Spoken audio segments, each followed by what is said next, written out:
So we spoke earlier about the saffron, and we spoke about this beautiful saffron lazuli, which reminds me of back home. Jasmine might remind you of home, but this reminds me of home.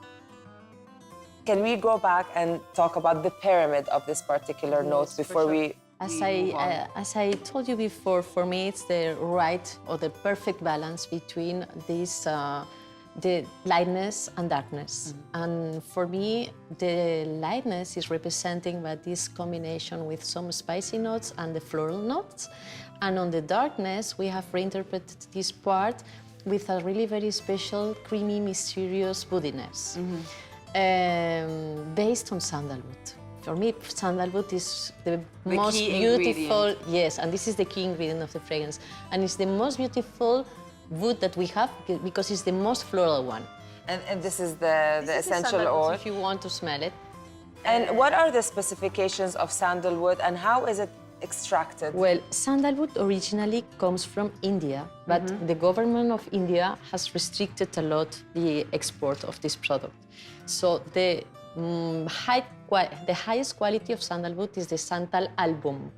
And many of the producers have taken this spice and planted in other countries such as New Zealand, such as Sri Lanka, such as Australia. And finally today we have got the best quality of the Santal album in other countries. This is coming from Australia. And as you can smell it, it's really very floral, very creamy. It's really wrapping and evolving, and it's really very, very powerful. How is the extraction method done? The extraction is in a hydrodistillation of the wood. Here you can see the wood. So they take these barks out and they are going to cut this in small pieces and they are going to do the hydrodistillation, steam distillation with steam water. And what are the characteristics of this specific one coming from Australia? Does it have a particular identity? Well, in fact, there's a specific terroir, what we call, this is a specific field where it is going to be planted. And it follows a sustainable program in order to follow the quality, in order to replant each kilo that we get from essential oil.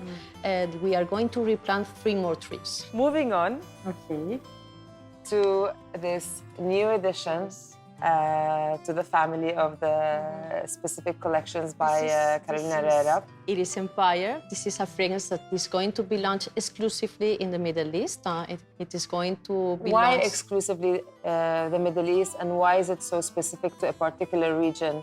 Because they love, they are really very passionate about fragrances, about ingredients.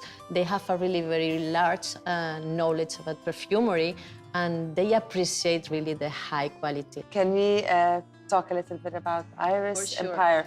What does the name resonate with? What does it symbolize? In fact, this fragrance for us is our black diamond. So as I told you before, the packaging as well. Exactly. So we have been working just to interpret this black diamond, which and how we can make this process in order to choose the orris, because orris is one of the most expensive ingredients that we have in our palette. Why? Because orris comes from the rhizome of a plant, of a flower, which is the lily. The roots? The roots, rhizomes. So you have to dry these roots and this is a process, a long process that takes sometimes 3 years, in order to develop one of the molecules, which is iron, that it's going to be, or to give the quality to this the essence. And during this process, you have to wait, you have to control the humidity, you have to control the temperature, and finally... And this is how it looks like? This is the rhizome. Once it has already got dried, so it's not really very beautiful, but then you have to cut it. Beauty comes usually from everything.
بالحديث عن الحرفية كنا قد قصدنا المشغل الخاص بدار كارولينا هريرا في الجادة السابعة في نيويورك للاطلاع على مراحل التصميم والتقنيات المستخدمة من قبل حرفيين متخصصين في الحياكة، التطريز والتخطيط الأولي اليدوي ثم بواسطة الكمبيوتر. كل إطلالة من كارولينا هريرا نيويورك تبدأ بمفهوم ورسم المدير الإبداعي ويس جوردن.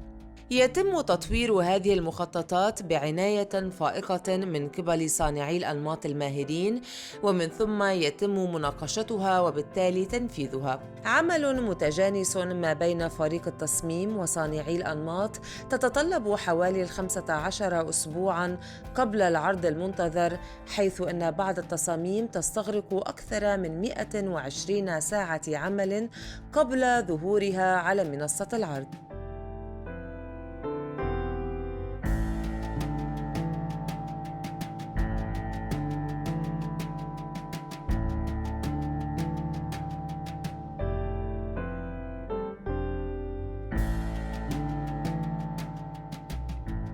جوردن في المكان الصحيح في دار كارولينا هريرا ليس فقط بسبب موهبته وبراعته في التصميم، بل لأنه أكثر من ذلك يمثل طريقة تواجد مغايرة في قطاع الأزياء. الدراما عنصر مهم في نظرته الفنية التي تعتمد على قوة وطاقة الألوان. أكثر ما يعجبني بجوردن هو هذا الهدوء، اللطف، التركيز على أهمية العمل وروح التعاون مع تحفيز الفريق وعدم أخذ النجاح من المسلمات. هذه القيم من النادر ما تجتمع في أشخاص يتولون مناصب كبرى تتطلب منهم مسؤوليات حاسمة. التقيت بجوردن في الصباح التالي من العرض المنتظر، حيث كان بانتظارنا بكل حرفية بالرغم من الأسبوع المضني له ولفريقه. The brand is a celebration of color and joy, and color is something very important and personal to you. And this time we're doing the interview not in your office. Correct. That changed from last season to this season. It changes every season, yes. I love color. I'm a colorist. And the very first thing I do every season is create my color card for that upcoming season. And I'll usually How does a color card look like? Well, I start with something. So maybe a painting or a plate or a piece of fabric where I like some of the colors in it. And then from there, I start building with Pantone chips, those colors, and then adding other things to that and adding other things to that. I usually do it in this room and spread out. And it takes me about a week and working with the colors until I finally have, let's call it 18 shades that I'll use that season. I think the world needs more color. You know, I'm really inspired by the idea of the drama that comes from a disciplined exuberance. And I think in a lot of ways that describes Carolina Herrera, a disciplined exuberance. Now more than ever, a creative designer has to take into consideration different factors. It's not just about creativity, it's about anticipating trends, it's knowing specific market needs. Do you take all of these into consideration when you are preparing for a collection? Yes, absolutely, to the best of my ability. And I'm lucky to work with an incredible team at Carolina Herrera who helped me with that. By far, the tool that I find to be the best and where I learn the most is when I have the opportunity to work directly with the clients. Yes, you have to create something fabulous, you have to make something beautiful. But if at the end of the day, a woman in 2020 is not going to go to a store, fall in love with it, pay for it, and then wear it in her life, it's all for nothing. Especially here at Carolina Herrera, we dress fabulous women. Mrs. Herrera is a fabulous woman. These are women who are fearless and bold, and if you walk into a party, they're the ones standing at the center of the crowd. You know, they're the ones who wear hot pink when everyone else is in black. So I'm always inspired by our clients, by the women that are a part of the Herrera family. What was her feedback yesterday? I saw you guys talking right after the show, and she was all smiles. Yeah, she was all smiles. It was very good. I think I always will. You know, that's the feedback I want right away, because it's so amazing that she comes and she's been so incredibly supportive, and we have the loveliest relationship. But I want to know what she thinks after the show because she won't come in before. Where do you find the balance in creating a collection that A, talks to a new clientele that are more maybe savvy, they're used to digital innovation, and yet talk to the same loyal customers that are used to the heritage and the qualities of a brand like Carolina Herrera?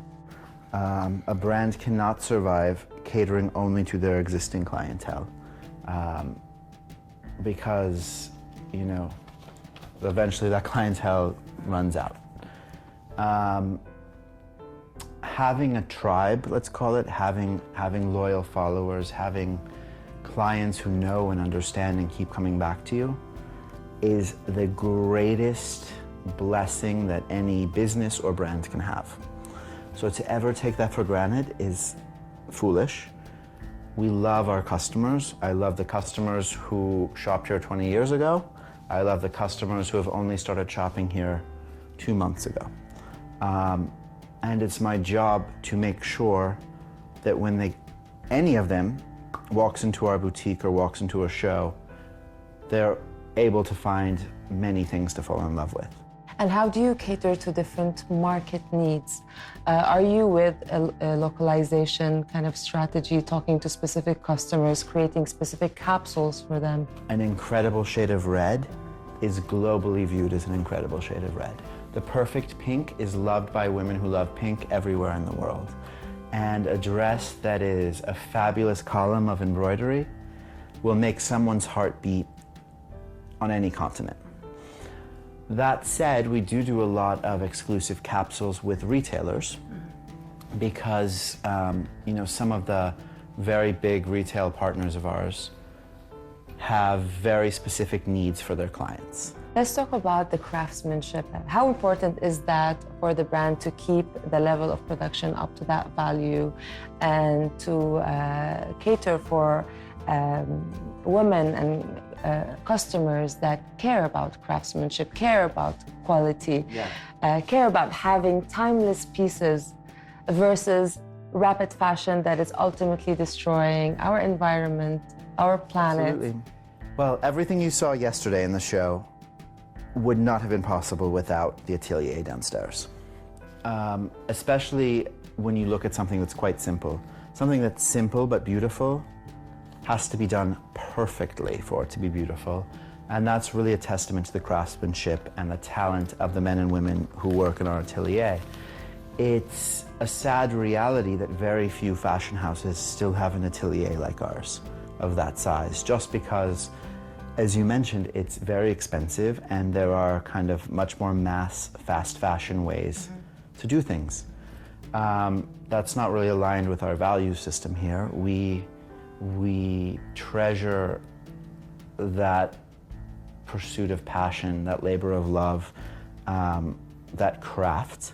We're committed to keeping it alive, especially in New York, where there are very, very few ateliers. Tell us about like some this. of these initiatives in keeping these crafts alive. Do you do a lot of collaborations with schools? Are there any special programs to support the young talent? Yeah, well, so actually we have, downstairs we have our older pattern makers, some of whom have been here for 16, 17, 18 years, and they're assigned an apprentice pattern maker. So it's really an incredible opportunity. They learn so much, and then that apprentice ends up working here on the team. Because this is knowledge that you can't let this knowledge disappear from the world. It's really important, I think, for brands to be a part of their community, to remember with any business that it's about the people. And something Mrs. Herrera would always say that I really love and I think is special is that happy people make happy clothes. وهكذا كان العرض الذي تكلمنا عن تفاصيله لخريف وشتاء 2020 وسط إعجاب النقاد، الضيوف، الزبائن وكارولينا هيريرا.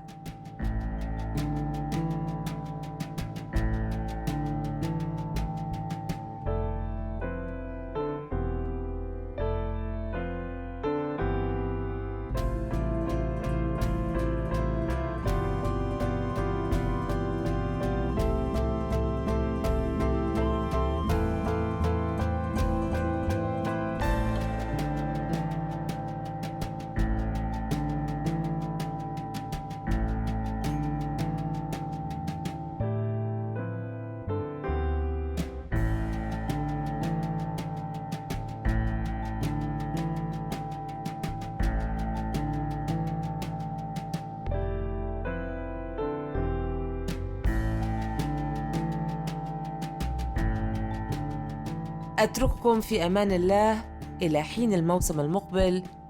كانت معكم ديالا مكي.